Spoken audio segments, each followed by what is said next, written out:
আল্লাহ নবী দিন দুনিয়ার বাদশাহ এক গমওয়ালা দোকানের সম্মুখে গিয়ে গমের দোকানের সম্মুখে গিয়ে দেখছেন বেচারা গমওয়ালা গম বিক্রি করছে, অথচ উপরের গমগুলা পুরাপুরি শুকা, ভিজের কোনো চিহ্ন নাই। একটু আগে যে বৃষ্টি হয়ে গেল 2 মিনিট 5 মিনিট আগে, উপরে তো ছাউনি নেই, চাল নাই, তিরপল নাই।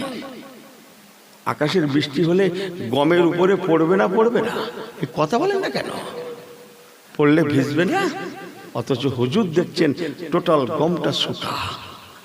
ওই সময় নবী আমার ওয়াইদিয়াকুম ইলাল মারাফিক, আস্তিনের হাতাটা গুটালেন, জামার হাতাটা গুটালেন, মারাফিক